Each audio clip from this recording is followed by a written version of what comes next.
At 60, Chris Rock stands at the top of comedy, but behind the laughter lies a pain few have ever seen. The man who made millions laugh has been quietly battling heartbreak, loss, and betrayal that no one expected. After decades of fame, success, and resilience, the truth about what he's endured is finally coming to light. What really happened to Chris Rock will change how you see him forever, and it's more tragic than anyone imagined. Chris Rock's story didn't start with laughter. It started with silence. He was born in 1965 in South Carolina, the oldest of 7 kids, and when his parents moved to Brooklyn, they carried little more than hope. Their apartment was small, noisy, and cold, but it was filled with hard work. His father drove trucks and delivered newspapers. His mother taught preschool and helped broken families at night. Every day was survival, not comfort. At dinner, coins clinked on the table, a quiet reminder of how close they lived to the edge. Brooklyn in the 70s was no place for a dreamer. The streets were tough, the winters brutal. When Chris was 10, he was sent to a mostly white school as part of a desegregation plan. What was supposed to be progress turned into daily cruelty. He was bullied, humiliated, and beaten. A lonely kid surrounded by faces that made him feel smaller every day. He tied his shoes tight before leaving home as if that could hold him together. He never told his parents, he just learned to endure it. The bruises faded, but the silence stayed. Somewhere in that silence, he found something strange. Rhythm. The rhythm of voices, insults, and timing. He started to notice how people talked, when they laughed, what made them react. Humor became his secret weapon. If he could make them laugh, they might not hit him. He learned that a good joke could save you, even if just for a moment, and little by little, he started turning pain into punchlines, first in his head, then in his notebook, and finally, years later, on stage. By his late teens, Chris worked odd jobs just to buy comedy club tickets. He couldn't afford to get in, so he'd stand outside, listening through the walls. The laughter inside felt like sunlight, warm, unreachable, but real. That sound pulled him forward, gave him something to chase. He began performing anywhere he could. Small bars, half-empty rooms, smoky basements where no one cared who you were. Most nights, he bombed. The crowd ignored him, or worse, laughed at him. But he kept coming back. He wasn't chasing fame. He was chasing freedom. Every insult, every rejection, every silent night built the voice that would one day make the world laugh. He once said, "I learned to laugh before I learned to breathe." Comedy wasn't a choice. It was survival. The boy who once walked home in silence became the man who taught the world that laughter can rise even from pain. That was the making of Chris Rock, a voice born from struggle, shaped by truth, and strong enough to turn suffering into art. When Chris Rock finally stepped into the spotlight, it wasn't an overnight miracle. It was years of cold nights, hunger, and rejection finally catching fire. He was just a skinny kid from Brooklyn, with a notebook full of jokes and a voice that trembled every time he touched the microphone. In the beginning, most people didn't laugh. They didn't even look up. But he kept showing up, night after night, in smoky clubs where the crowd was half drunk and the air was thick with disappointment. Sometimes he got paid in chicken wings or a free drink, sometimes not at all. But he didn't care. For him, being on that stage meant being alive. Then one night, fate walked into the room, wearing a leather jacket and confidence. Eddie Murphy. Already a superstar, Murphy saw something in Chris that no one else had. Not polish, not perfection, but raw fire. He watched him struggle through his set, stumble, recover, and keep going. After the show, Eddie walked up to him and said, "You're funny, man." That one sentence changed everything. Eddie gave Chris a shot, a small role in Beverly Hills Cop 2. It wasn't much, but for Chris, it was everything. Suddenly, he wasn't just performing in basements. He was on a movie set, surrounded by real cameras and real stars. It felt like stepping into a dream he'd been chasing through the snow his whole life. But fame doesn't arrive softly. It burns, and it burned fast. Hollywood welcomed him, but it didn't embrace him. He was still an outsider, still the kid trying to prove he belonged. Then came Saturday Night Live in 1990. For most comedians, that was the golden ticket.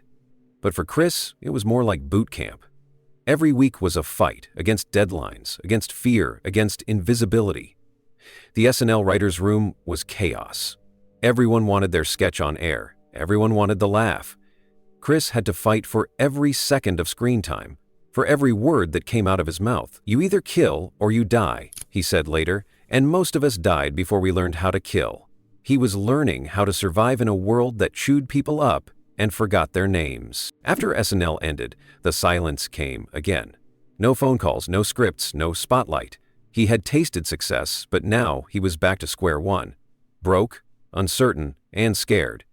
He hit the road again, traveling from one small club to another, sleeping in cheap hotels, performing for small crowds that didn't know who he was. But this time, something inside him was different. The pain had turned into power. He didn't just want to be funny, he wanted to say something. And then came Bring the Pain in 1996. That night, under the lights, something electric happened. His voice was sharper, his rhythm flawless, his truth raw. The jokes weren't just jokes, they were confessions, reflections, challenges. The crowd didn't just laugh, they roared. It was more than a performance, it was an explosion. The show won him 2 Emmys and made him a legend. Comedy would never be the same again, but the higher he rose, the heavier it got. Fame doesn't just lift you, it tests you. He was everywhere now, TV, film, magazines, but the schedule was brutal. Hundreds of shows a year, endless travel, sleepless nights. The laughter that once healed him now exhausted him. He was burning himself out, night after night, trying to meet the expectations of a world that wanted more, louder, faster. With Bigger and Blacker in 1999 and Never Scared in 2004, Chris hit the peak of his career. He was hailed as a genius, the sharpest mind in comedy, the voice of a generation. But behind the scenes, he was unraveling. The stage lights hid the exhaustion, the applause hid the loneliness. Every night, after the cheers faded, he sat alone, staring at his trembling hands, wondering how long he could keep going. He once said, "When they call you the best, you stop sleeping.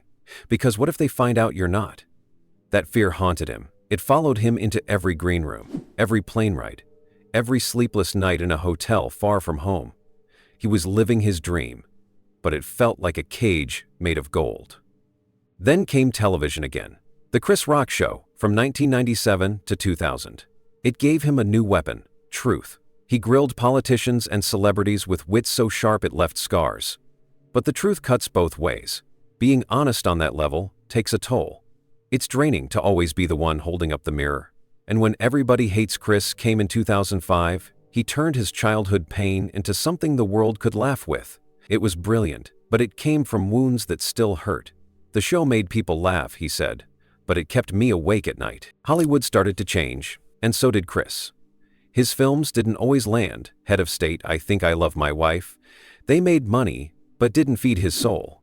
He wasn't chasing box office anymore. He was chasing meaning. He wanted to make people think, not just laugh. But the industry doesn't reward honesty. It rewards noise.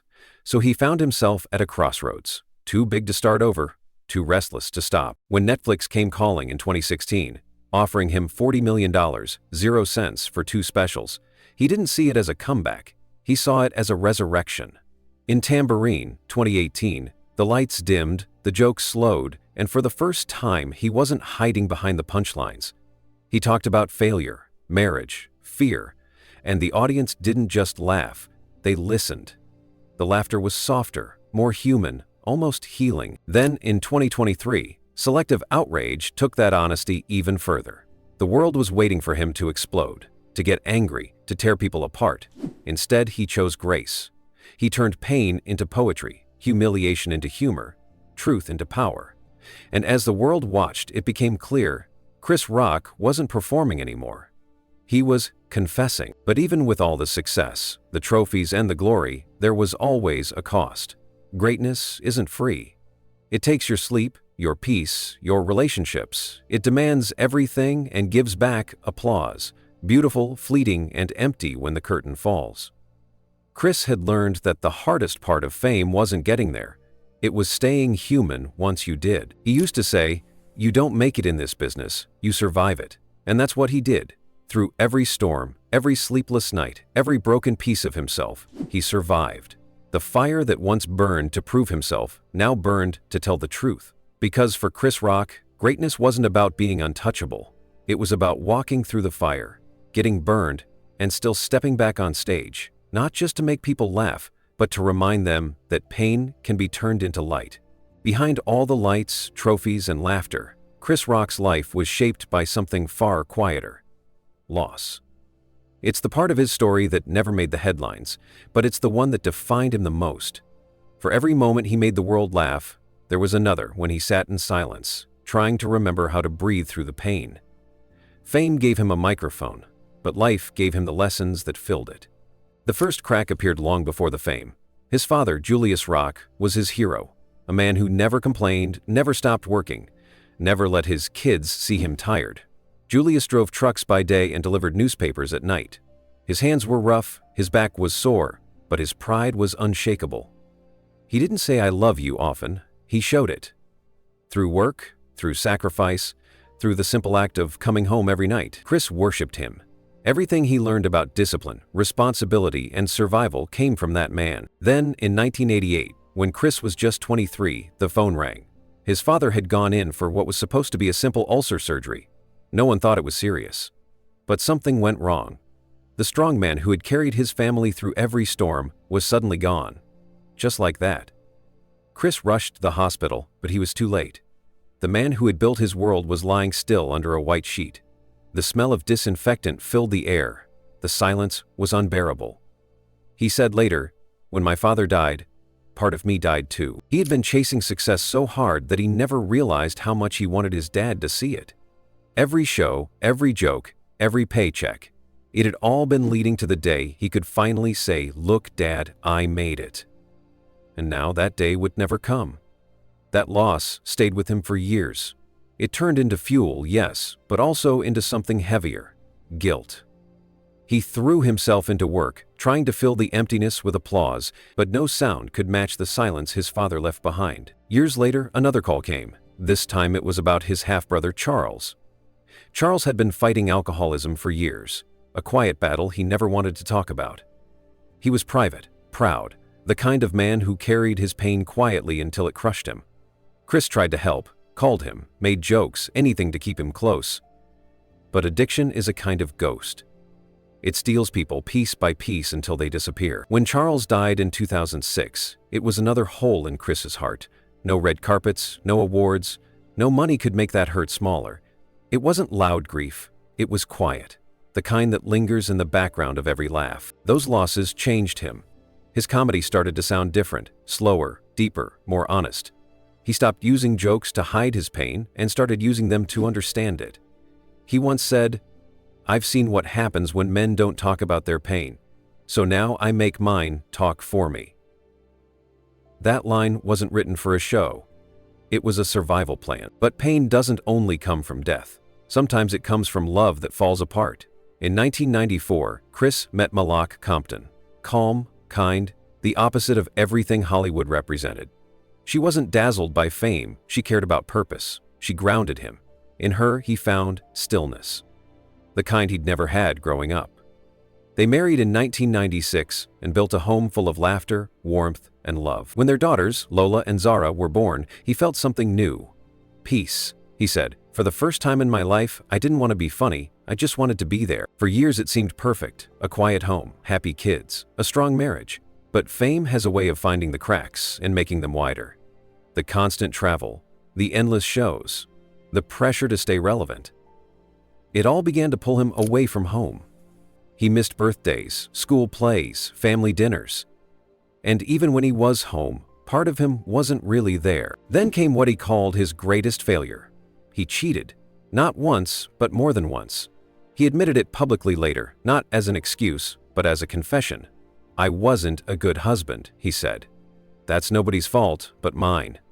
Behind the jokes was a man drowning in guilt. He'd spent so long performing for the world that he'd forgotten how to be real at home. He used humor as armor, even with the people who loved him most. The marriage started to crumble, not suddenly but slowly, like a house that looks fine on the outside while the foundation quietly gives way. In 2016, after nearly 20 years together, they divorced. There was no scandal, no public fight, just sadness. Two people who had once promised forever now lived a few miles apart, raising their daughters together, separately. Sometimes, Malak said later, You wake up and realize the person beside you isn't lost to someone else. They're just lost. For Chris, that loss was a turning point.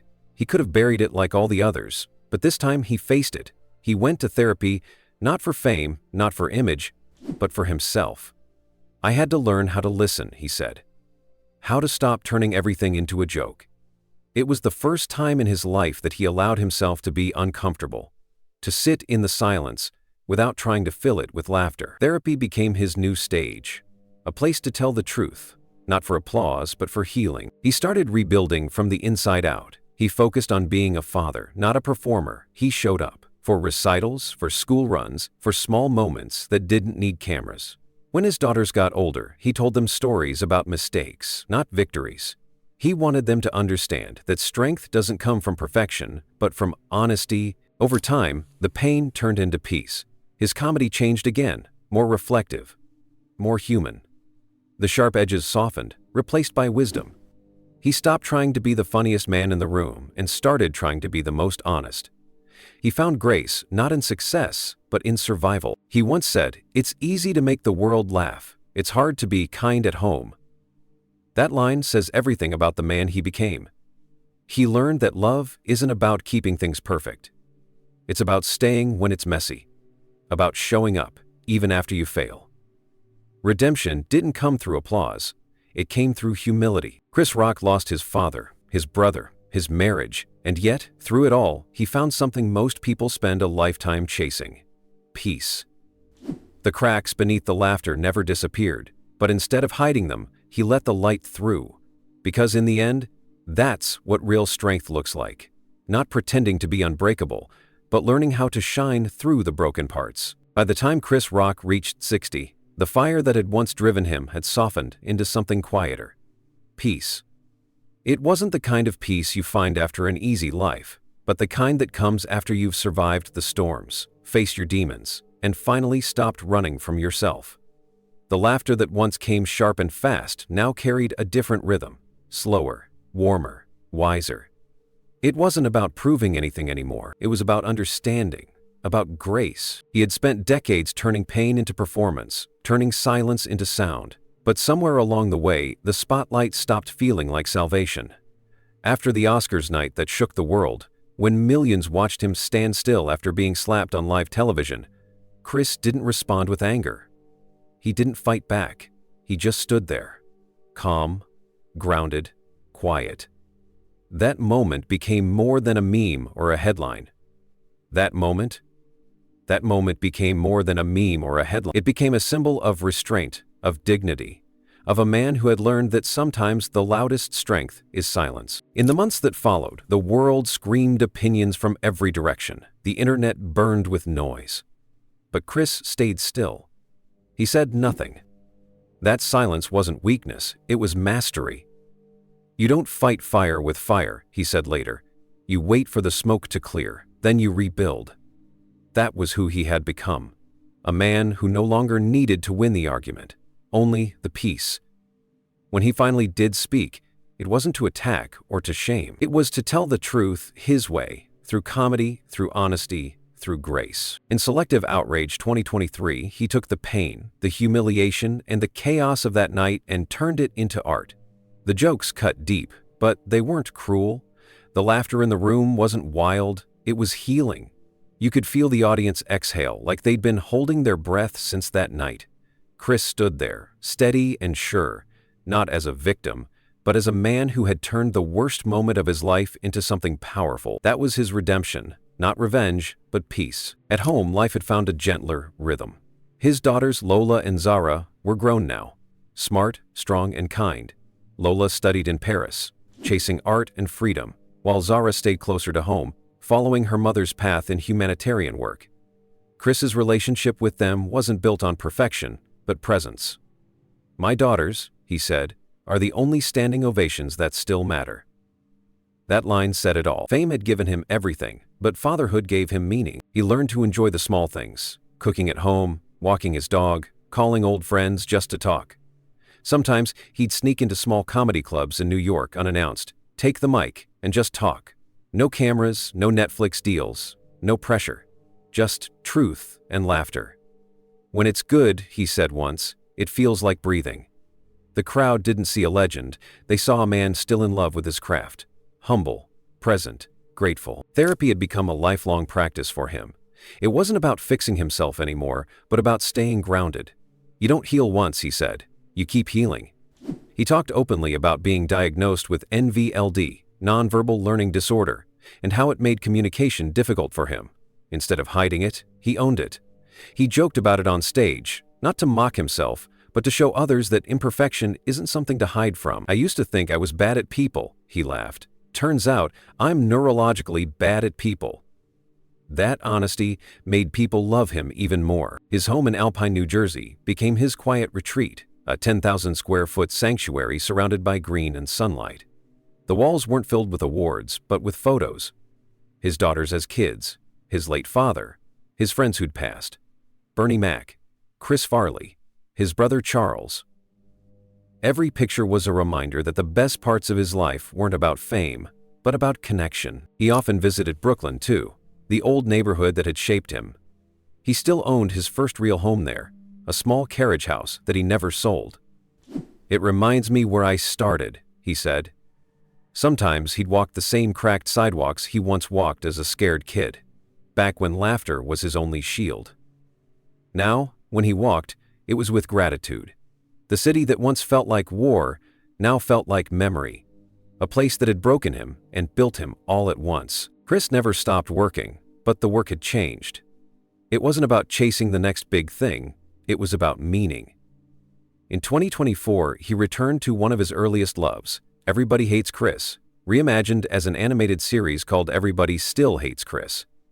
It wasn't just nostalgia, it was full circle.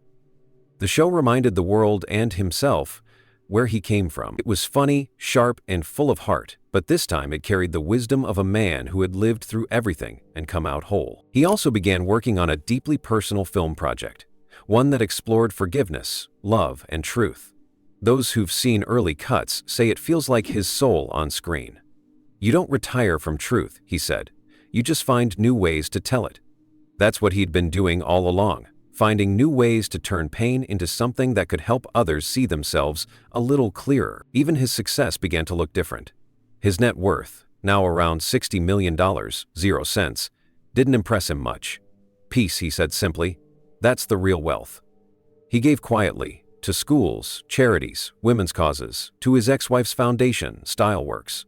He didn't make a show of it, he just did it. "If you've been lucky," he liked to say, "your next job is to make someone else lucky too." He didn't talk much about legacy, but if you asked him, he'd probably say it wasn't about fame or money. It was about honesty. About showing the world that even the broken parts of life can shine if you let them. His story wasn't about a perfect man. It was about a man who fell, failed, lost, and still chose kindness. In the quiet of his home, sometimes he'd look out the window in the early morning, coffee in hand, watching the sun rise through the trees. Maybe he'd think of his father, or Farley, or Bernie. Maybe he'd think of all the nights he slept in cold rooms, waiting for laughter to save him. And maybe, just maybe, he'd smile. Not the big stage smile, but the small one that comes when you finally realize you've made it through. Because in the end, that's what Chris Rock's story became, not a tale of comedy or fame, but of grace, of learning that forgiveness is stronger than pride, that peace is louder than applause, and that even after the hardest storms, there's light waiting if you have the courage to stand in it. The laughter that once saved him had turned into something softer. Not escape, but acceptance. The crowds will fade, the stages will go dark, but somewhere in a quiet house in New Jersey, two voices still call out, "Dad." And that, more than any award or headline, is the sound of a life well lived. Imperfect, human, and finally at peace.